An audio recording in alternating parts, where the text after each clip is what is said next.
Current and former state lawmakers are coming together in a bipartisan fashion with a new nonprofit, Walk a Mile in Their Shoes. The mission to prevent homicides and abuse of children in state custody. Today, nonprofit leaders and Maine people who have dealt with this issue firsthand, they shared their stories. News Center Maine's Jackie Mundry has the details. The system in place has been broken for decades.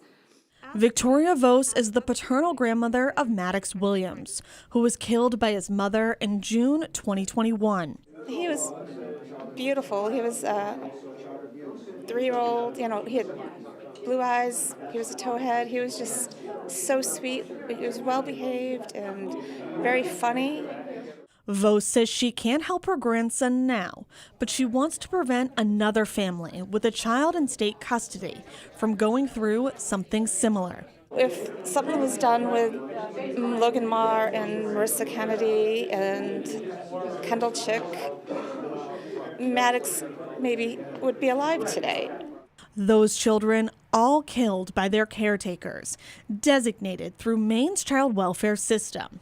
Vos is standing with former state senator Bill Diamond and his new nonprofit. I'm proud to announce today the creation of the new nonprofit foundation, Walk a Mile in Their Shoes.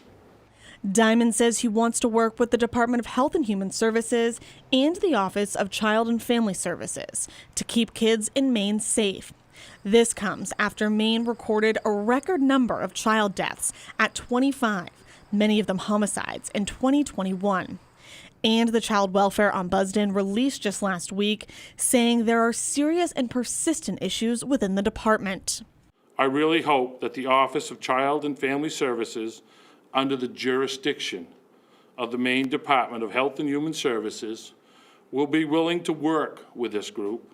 Walk a Mile in Their Shoes isn't just lawmakers and family members of victims, but also people who work with the department regularly, like Melanie Blair, a foster parent. Allow us the ability to offer the department boots on the ground insight and solutions to the problems we are seeing and experiencing firsthand.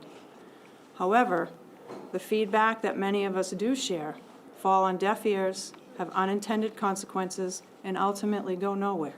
Less than an hour after former state senator Bill Diamond unveiled his new nonprofit, Maine Senate Republicans held a press conference of their own. The goal is the same: to separate Maine DHHS and the Office of Child and Family Services. And what's so shocking about the recent Ombudsman report is not necessarily what's in it, which is shocking, but really that it is more of the same.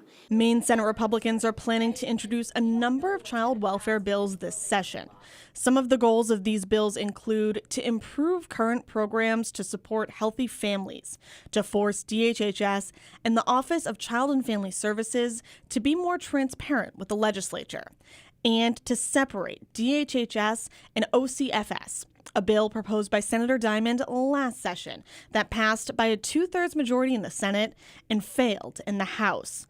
Senator Jeff Timberlake, who plans to work with Diamond on his new nonprofit, says it's essentially the same bill, and he hopes to get it passed this time around. In Augusta, Jackie Mundry, News Center, Maine.